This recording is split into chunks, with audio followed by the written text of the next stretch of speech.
Call the meeting to order and ask you to stand for the Pledge of Allegiance.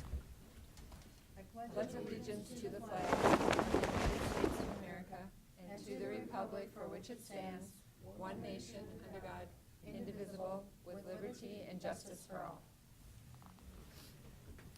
Good morning and welcome to the October 22nd, 2018 County Commission meeting. I would remind you to silence your cell phones. The meeting documents are on the end of the counter in the white folder.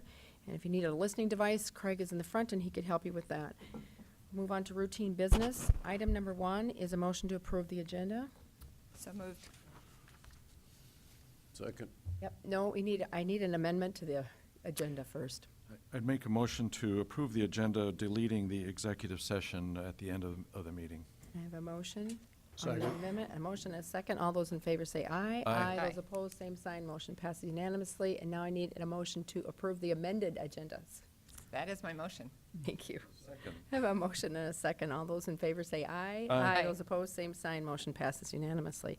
Item number 2 is approve the commission meeting minutes from October 16, 2018. Motion to approve? Second. Motion and a second. All those in favor say aye. Aye. Those Aye. opposed, same sign. Motion passes unanimously. Bills to be paid in the amount, item number 3, bills to be paid in the amount of $866,055.09. Pay the bills. Motion, Second. second. Comments, Commissioner Barth? Madam Chair, interestingly, today's bills include $9,000 for blood draws and $6,500 for 3 funerals. The amount also includes highway projects totaling $521,000. One project, Highway 137, was $433,000. Puts our bills more in line if you take the highway out. So. Okay, I have a motion and a second on the bills. All those in favor say aye. Aye. Those opposed, same sign. Motion passes unanimously. Item number 4 is reports. Item A is the Minnehaha County Sheriff's Report for September 2018, and that's on file at the Auditor's Office. Item number 5 is personnel actions. Item A is consider a motion to approve the routine personnel actions. So moved.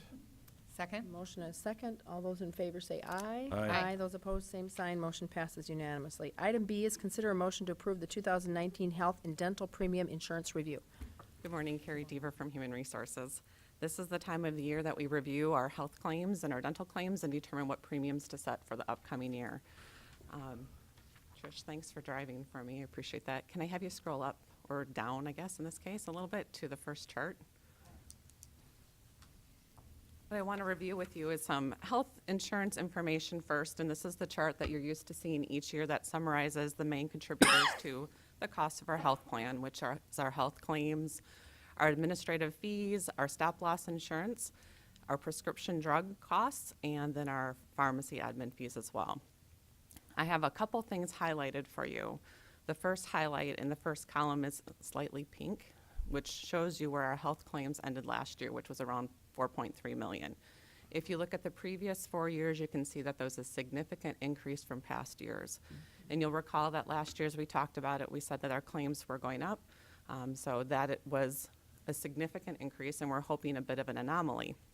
However, as you're looking into 2018, you can see that we've already incurred over $2.8 million in health claims, which is consistent with where we were ending total years the previous years prior to 2017. So the bottom line is we're having the second bad year probably in a row. So the news that I have for you today is overall I'm recommending about a 6% increase for our health insurance. The reason I'm doing that is for a couple of reasons. First, that is the budgeted amount. Secondly, I think it's an appropriate increase to plan for next year.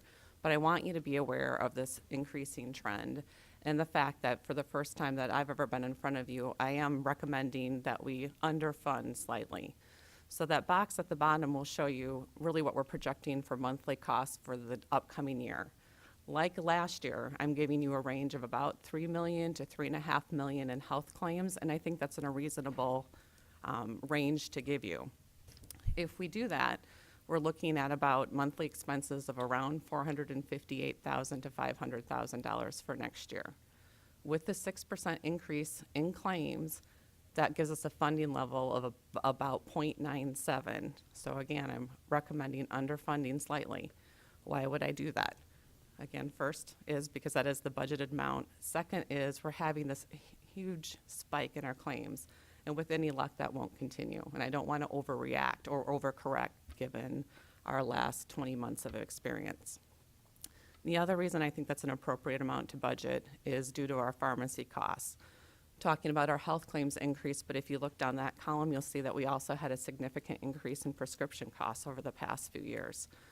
We're working with a new group that is helping us look at that, and they're recommending a coalition that will hopefully save us about 12% on the prescription side.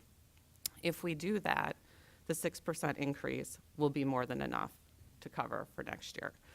I just want you to be aware that while we're hoping and looking at that, it's likely that next year I'll be recommending that we budget a little bit higher. The other thing that I am recommending, just to keep us more on trend and make sure that we're making appropriate adjustments, is 2 or 4 actual increases to our out-of-pocket maximum expenses, both for maximums, both for in-network and out-of-network. Those haven't been adjusted since 2003 and 2010 for individual and family, so I'm recommending increases of about $250 for the individual, $500 for the family on the in-network side. That's not going to make a huge impact on what you're looking at here, but that, along with a small increase on the specialty pharmacy, should help about 0.9% of an impact on that there. So between those two factors, I think the 6% is adequate or appropriate, I should say, at this point in time, and that's what I'm recommending on the health side. If you could go down one more for me, I'll show you quickly the impact of that. If you could go a little bit further. On the bottom there, that shows you what the impact to the employees are for those increases. So for employee only, it would go up 4.4 per pay period. For E+1, it's about $10.55, and for family, a little less than $15 per pay period. Any questions on the health side before I go to dental? Commissioner Bender? Just one quick question. The growth in the expense, is that because of a number of claims, aggregate, total-wise, or do we have large claims that are throwing the picture out of focus, so to speak? Yes, predominantly the latter, but Okay. both. Okay. Chair, Yep, sorry. quick question, and Carrie and I talked about this a little bit yesterday, and question didn't come to mind, so if you need to get back to me, that's fine, but what if sticks out in my mind. What if we don't, it comes back and funding at 0.97 isn't enough and we need to go higher? What recourse do we have? Where can we go? It's increase in premiums, so. Can we do a mid-year? Yeah, and in fact, we have done that. I think it was about 20 years ago that there was a sharp correction that needed to be done, and there was a mid-year change in the premiums. I'm Okay. hoping that won't be necessary. I'm hoping we can plan, but I do expect that next year during budget, I'll be recommending closer to a 10 to 12% adjustment to be enough. But absolutely, we could do a mid-year adjustment if needed. Okay, thank you. Commissioner Bender, excuse me. And then this is more of a comment necessarily than a question for Carrie, but because we've also had an opportunity to talk through these numbers a little bit. And this is not great news, but we have to remember we had a number of years where we had really good claims experience, where we were able to give some premium holidays to folks when other people in the marketplace were experiencing double-digit increases. And so I just really want to thank Carrie for the job that she does managing this fund. And, even though this isn't great news overall, this is a great benefit to our employees. And, I trust that she's going to be watching these numbers carefully. And I am hopeful that, that's why you have insurance, because you have, everybody has the risk of having some major critical issue. That's why we have stop-loss coverage to help us manage those really large risks. And I think overall we're doing a really good job with this. And, the fact that we haven't really had to increase out-of-pocket maximums for, a long time. I don't know very many businesses in this marketplace that have been able to do that. So while this isn't great, I really still do think we have a really good benefit for our employees. Thank you. Commissioner Barth?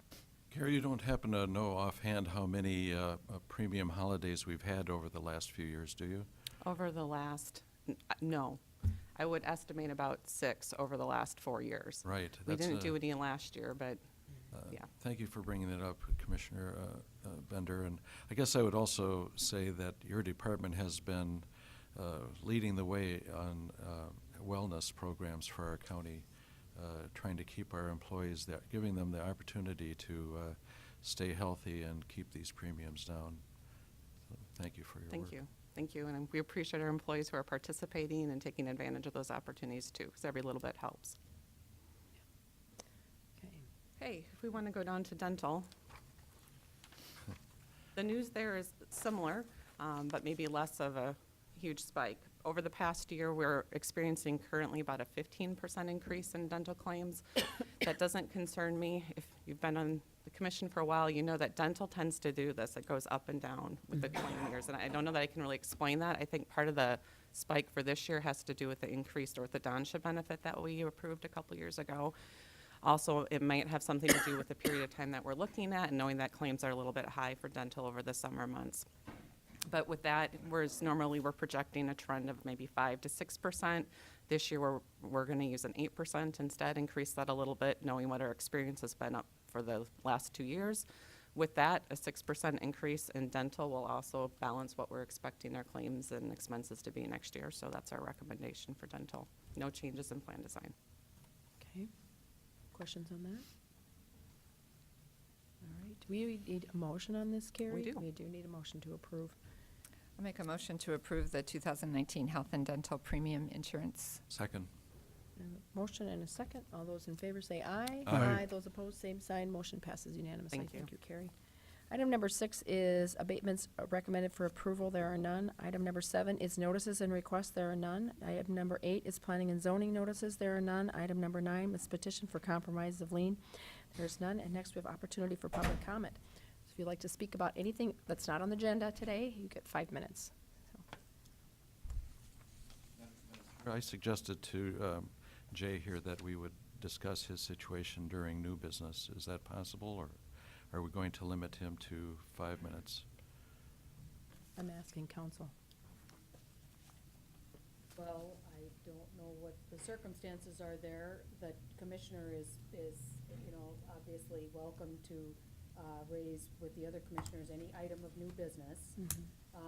I think that the issue before you is we have a member of the public who's indicated that he wishes to speak on something not on the agenda, and at the present time, there's no item on the agenda. I mean, I think new business is just that opportunity for the commissioners to share any new information that they have so that everybody is aware. And so I would suggest that we have a member of the public who's indicated he wants to speak, and so I would proceed in that fashion. Madam Chair. Commissioner Barth. So I asked Carol Muller, our Chief of Staff, to put it on the agenda, and she said she needed to check with you. And I don't know about the rest of you, but other items that are on the agenda, no one checks with me. I don't know why an item on the agenda needs to be voted on by others, but as long as you are somewhat patient with Mr. Major here, I'm certainly happy to let this happen now. Okay, thank you. Mr. Major, you have to identify yourself. Jay Major, MedStar Paramedic Ambulance, Brandon, South Dakota, President and CEO. I brought with me today Justin Pfeiffer. He's my Director of Operations, and my wife is back running the shop. So the reason I wanted to speak with you, and I did leave 2 messages with Carol, your administrator, and I hope she's not ill or something, but she never got back to me about my questions. Pardon me? She's gone. She's gone, okay. Yeah, well, that answers my question. Yep. So, some call it a subsidy, I call it a standby fee. Now, I have fought from 2000 up till now to be a provider in the county and the city of Brandon. I fought.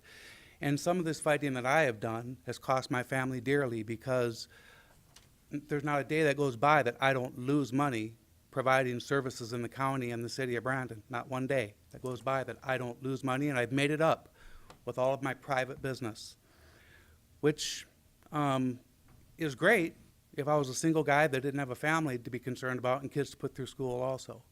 I think through the years I've proven myself, everything I said I would do, I have done, and I have exceeded everything I said I would do. Our response times in Brandon, because we have a fully staffed, 6 ambulances in Brandon, we have 1 in Sioux Falls, 6 paramedic ambulances in Brandon with an average of 3 to 4 minute response time, and in the county, 8 to 10 minute response time on average. That's because we're a fully staffed ambulance service, paramedic level, that backs up Garrettson when they don't have something available, especially on the days that they only have volunteers, and anybody else in the county. We have dedicated our lives and our system to Minnehaha County and the residents of Brandon and anybody else that we cover, that we do business with. And this year I asked for a standby fee because as you so well put it, 6% raise, 8% raise in healthcare here. Well, my insurance went up 100% on my 911 coverage. There was a company that spoke with you just a few weeks ago, maybe a month ago, about wanting to come in and provide business. Well, that company was not a 911 service. That company was a transfer service only, which means they didn't have to staff 24/7 like we did. And that company's no longer here. So that kind of tells you where the money is and isn't. Now, they couldn't make it just doing transfers. And that's all they were doing, is taking it from the rest of us. So I asked for really a pittance of my loss. My loss to provide 911 services for 1 ambulance, not 6. We've had up to 4 on the road, 5 on the road for 911 calls. I asked for the same thing that the other providers were getting. Now, unlike my friends in Sioux Falls, Paramedics Plus, they do 16,000 to 18,000 calls a year. Their trucks are constantly moving, which is why that they don't need help, because their trucks are always moving. My trucks are sitting waiting for a call. And when that call comes in, we respond and we save lives. And I was really taken back when I got in my email last Friday, something that told me that my request had been denied and nobody had talked to me about it, other than the ones that have stopped by my office and had learned the reasons that we needed this money. My losses last year were over $400,000 on the 911 system. I made it back on my transfer business. And I also opened up a transit business, wheelchair lay-down business. Do you know why I opened that up? So I could pay for my ambulance service business. And so I was asking for just a little bit of relief to help me with my expenses. I think that anybody working for the county is getting paid. They're getting paid, including you folks up here in the council. You're getting paid to do county business. The only person that I can think of in the county that's actually subsidizing the county is me. And I've been subsidizing it since the day I opened because that was my passion, and I said I would do that. I'm asking for a little bit of help to keep providing the excellence in service that we provide. You go and look at the J. Fitch study. Read through that. And I didn't agree with that study at all, but read through that. See what it says about this services in this county being able to sustain itself. Well, we all saw the J. Fitch study. I saw it.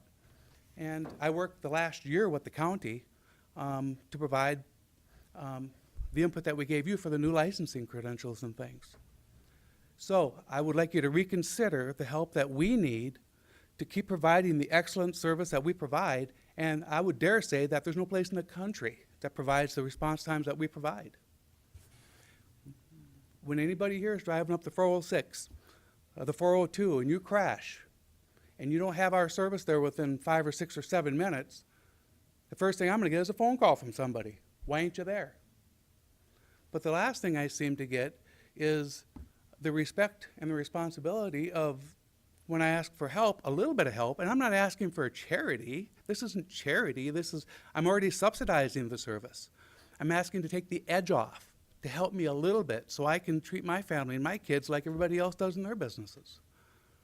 Jay? Yes. Let me just say that I really think the problem is partially my fault here, because I knew that this issue had been suggested by you, that was the appeal to the county had been made. And as liaison to the ambulance group, when we were addressing these things in our budget hearings, I didn't really bring it forward enough. And the fact is, we were kind of hectically dealing with many suggestions asking for money, whether it's many nonprofits and stuff all line up to see if they can get a subsidy. And I did not insist that we, as a group, directly address this. I think you were sort of lumped in as an outside agency and put aside because, in fact, we don't want to spend more money in general. That's our attitude. And so, to a certain extent, I'm responsible for this not having been addressed more directly during our budget hearings. And so for that, I apologize. Now, let me say that in the meantime here, we have several ambulance districts, and all of them operate at very little cost to Minnehaha County. I know that other counties spend millions of dollars on having their own ambulance, and we give Humboldt, Del Rapids, and Garrettson $50,000 each, which is a fraction of our $80+ million budget. And I can't say that we can do anything right now, but I just wanted to say that to a good extent this is my fault, and I think we will be looking at this going forward here. And in closing, I'll just say this. I'm not looking at blame, I'm not looking at fault, and I appreciate every one of you. And I've learned through my 50-some years of life that all because I want something doesn't mean I get it. It means that everybody has their own personal views on things. But my personal view for the county and for the people in this county should be well known by everybody that I care. And I've been trying to provide these services, and I had to fight to provide them. And I think it's a pittance of what I'm asking for. And I know it's taxpayers' dollars, and I know I'm a private business. But I'm a private business who right now is subsidizing taxpayer dollars to provide services. And if I could do that and I could be financially healthy and stable and my cost didn't go up like the county's cost and everybody else's cost goes up, I wouldn't be standing here. And I haven't stood here for how many years? You haven't had to pay me anything for how many years? And I lost money all those years. So I'm just asking for you to reconsider. Come and talk to us. I can show you around again if you need to. But I'm not here begging. I'm here as a businessman saying, I'm providing a service, and I think we need a little bit of help on the standby fee so we can continue to provide the service that we've been providing. And thank you for your time, and thanks for giving me more than 5 minutes probably. That's fine. Thanks. Is there anyone else that would like to speak during public comment? Okay, with that, we'll move on to regular business. Item number 10 is a briefing on the Wall Lake Trail System. Ryan Hagan.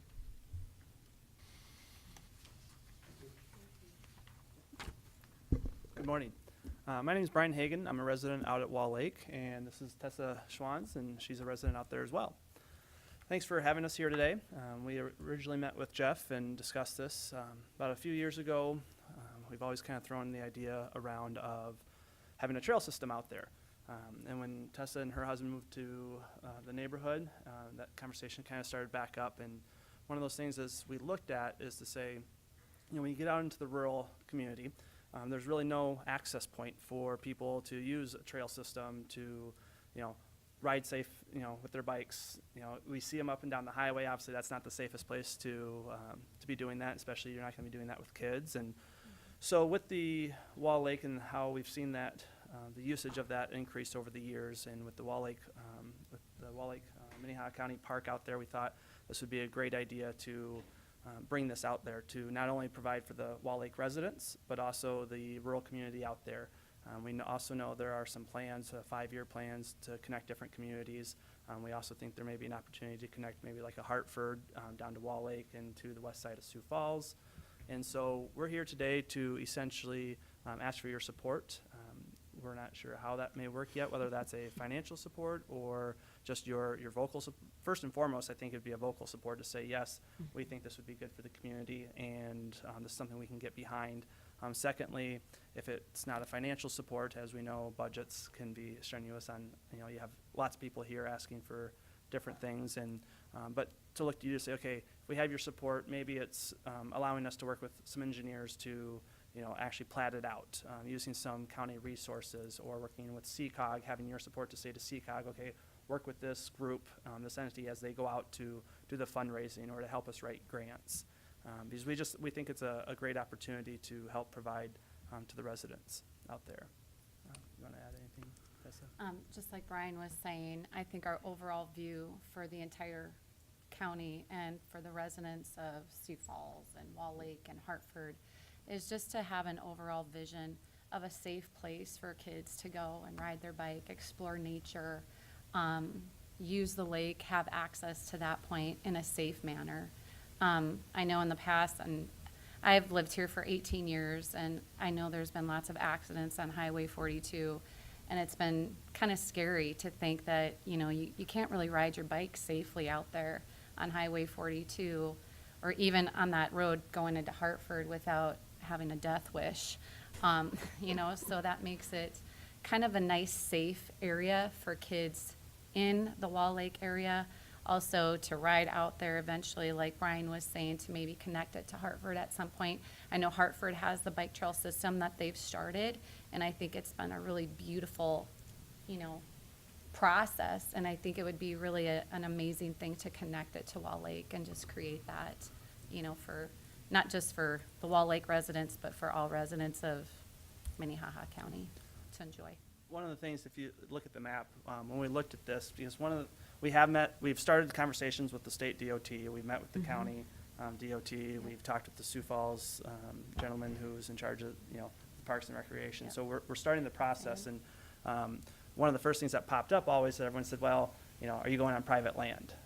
And we've looked at, and we don't want to go on any private land. We want to stick with the right-of-way along the road. So it's as you can see, the 4-mile area. So obviously that takes a big chunk out to not have to go and try to get people to, say, yes, you can go across this part of my property. There's also on the west side of the lake, there's a conservation area that's got Yeah. some trails. They're not paved or anything like that, but they're great nature trails. And so we just kind of view this, between that and Wall Lake Park, of tying those two together. You can utilize either one of those as a trailhead. We do both. view this as a paved trail, obviously, so people can utilize their bikes and everything. And so we just think it's, like I said, it's a great opportunity to bring something out to the rural residents, not just the residents of Wall Lake, but the rural residents that live out there. And if any of you bring Highway 42 in the morning, like we do, you'll realize that over the past, we've been out there, my wife and daughters and I have been out there for 8 years now. And I will tell you, in the past 3 to 4 years, it's amazing the traffic that has increased out busy. there dramatically. So as we all know, there's a lot of bedroom communities that are communied in. So I think if there's something out there, not everyone has to come into Sioux Falls to utilize a bike trail Yeah. for their kids, and not just kids, but anyone that wants to go for a run, that wants to, go for a walk with their dog. Safely. Yep. So we're here to ask for your support. Questions, comments, Commissioner Benega? Oh, I would just make a comment that CCOG does have planning grants to help projects like this, and because you're in the rural setting, I believe you should make that contact to start this process. I'm on the board for CCOG, and I'd be happy to help you through that piece if you would be interested. Absolutely. And everyone that we've talked to has said, they think it's a great idea. We haven't had anyone say, no, this is a bad idea, but they've all said, have you talked to the commissioners yet?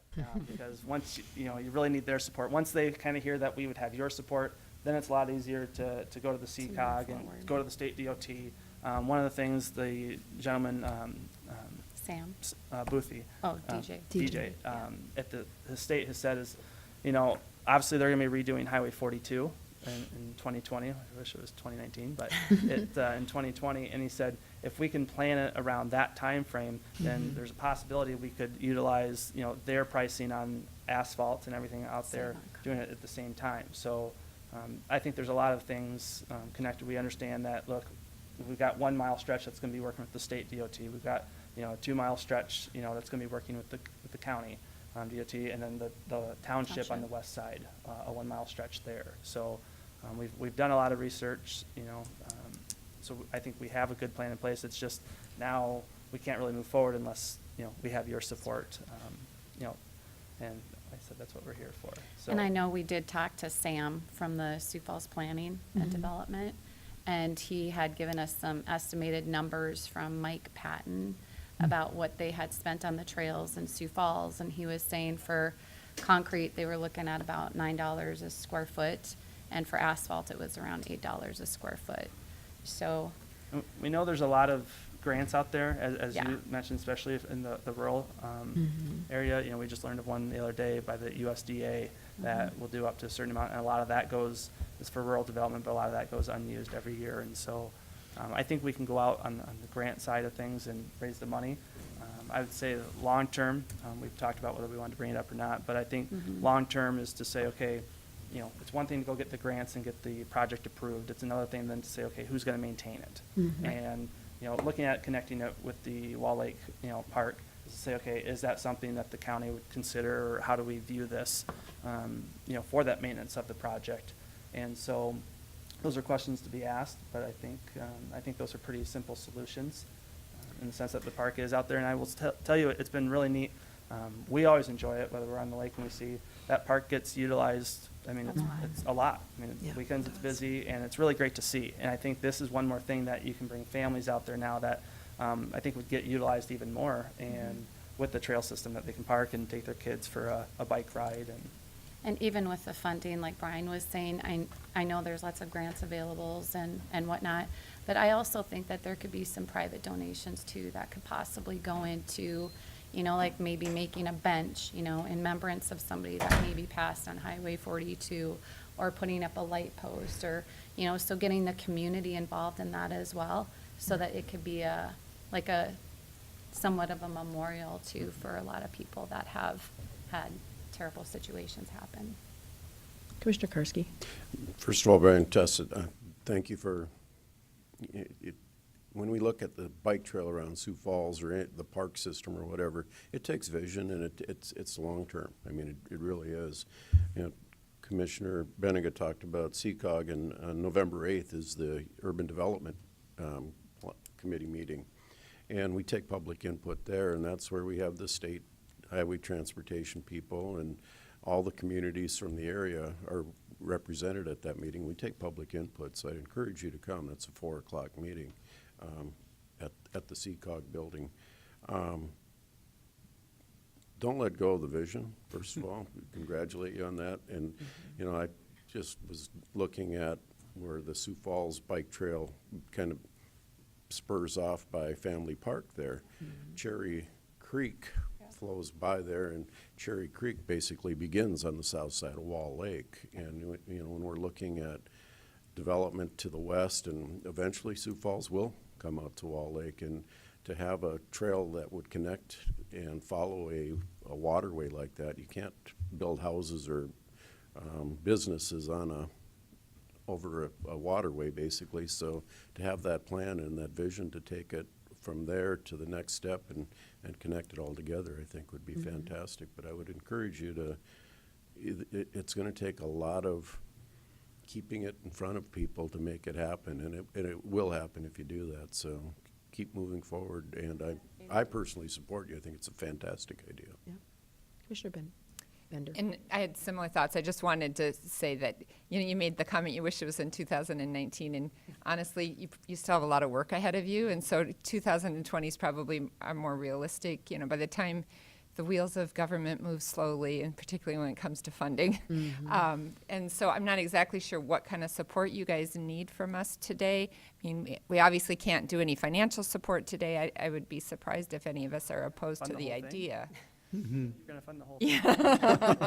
No, or just, it's more so the verbal support to say, yes, we think this is a good idea. So as we go to the state DOT, that we can say, look, we have the backing of the commissioners, their verbal support that they think this is a good idea. We'd like to work with you. And in 2019, I more so say because the shoulder on the highway is really bad. Yeah, but They are. so that's what we're looking for. And And for maybe your support to help us create awareness within the community, or like, you know, you were saying to maybe get in front of CCOG and, Yep. you know, show our plans further to them so that we can move forward with that. I I think could it's, just do one. Oh, Yeah, sorry, go if I have ahead, one go ahead. follow-up comment. And the other thing, you know, the devil is in the details of a lot of these things, and you alluded to maintenance, which is a huge issue, honestly, going forward, because that's a lot of times it's easy to get it built and it's hard to keep it up. Yep. And I don't know if you've been working with Scott Anderson at all in our planning department, but he's the guy in charge of our parks, and so I think he'd be another person to get on your team to visit with. So.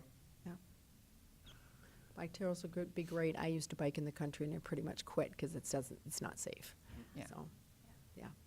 Thank you very much. Oh, Commissioner Benega. The only thing that I would add is I'm not sure exactly what the long-range plan is for Leif Erikson and the Girl Scouts to be there, but I think that connection as a possibility for you to cooperate with would be a conversation that you need to have with that leadership. Yeah, I have Absolutely. a call in yesterday. Oh, So I sorry. didn't hear about that. Because Day we late. are looking at a kind of a two-phase project, one on the bike trails, but then two is how do we turn basically the northwest side of that lake into some type of state park or something. Kind of a bigger project. That's a long-term, that may be pie in the sky, but it was really, like I said, creating, we all know how much Sioux Falls has grown. I grew up in this town. I still call it a town. I still probably leave my car running at high heat, in the winter. But I grew up here, and I remember leaving for college. This town was, 109,000, and that was getting big at the time. And so, as this city keeps growing, we want to kind of protect what we think is a really special place out there that I think sometimes gets forgotten about. And, as Sioux Falls keeps developing, we just kind of, like I said, looking at how do we protect that and bring one more thing out to the rural community versus always focusing on what do we bring to the this community right here. So thank you for your time. Thank you very much. Thanks. Item number 11 is liaison reports. Are there any liaison reports? Madam Chair, our planning department went to a conference in Huron over last weekend, and David and Scott are here to maybe update us on some of the things they studied and were lectured on. And I can tell you that Judge Peckus was one of the presenters chatting about some kind of planning and zoning issue near a park. Anyway, you guys want to? And we met also last night, and it was a pretty short meeting. It was a joint meeting with the city. There was no disputed issues of any kind, and we had a issue in Lyons. That was it. Thank you. Good morning. David Einold, County Planning Department. Thank you, Jeff. Basically, so we started out, the conference, as Jeff mentioned, was in Huron. We got a presentation from the city planner, Ralph Borkowski, and the executive director of Cornerstone's Career Learning Center, and the Huron's superintendent. They gave a presentation on planning for diversity, because immigration with Dakota provisions there with the turkey plant, that brought in a lot of challenges to the educational system because 50% of the school district is non-white. So they presented a lot on that. As Jeff mentioned, John Peckus was there. He talked about a lot of case law updates and just things that we took back from that, just to be able to kind of learn from decisions that were made in the past, and how to learn from those, and making sure that everything is, making sure I's are dotted and T's are crossed, things like that with reviewing applications. So a lot of the discussion on that from his presentation focused on things like that. And so just basically we had our business meeting. It was a very good conference. We had like 90% of our membership for the Planners Association there in attendance. All different corners of the state. Not too many people from the northwest part of the state, but a lot of people from Watertown. They come down, especially the City Planning Commission. They're always big attenders at the conference, east, west, both sides. So it's a good opportunity. We did a first-time mentor match session, which was a good opportunity for newer planners to get together, because one of the things that I saw and that I haven't seen in the previous 5 years is there's more newer planners in the state, and especially filling those positions in other smaller communities and counties. It's good to see that and get people connected with each other so they can learn, not learn outside of the conferences. And really just one other thing that I'd like to briefly touch on is just, we talked a little bit at our business meeting about trying to get like half-day or one-days workshops for planning commissioners, county commissioners, just to be able to, how we can help you guys out. We obviously have the budget available to us, so we can do conferences, and it's harder to get people in a room or a day-and-a-half conference. Consistently, we do pretty good, but if you have any suggestions, I'd like to hear them. I'll send out a memo to you all and give you another, or just a more of an overview. But thank you. Thank you, David. Are there any questions for David? Thank you. We'll look forward to your memo. Are there any other liaison reports? Is there any new business? Any old business? Move adjournment. Motion to adjourn? Second. Motion a second. All those in favor say aye. Aye. Those opposed, same sign. Motion passes unanimously. We are adjourned.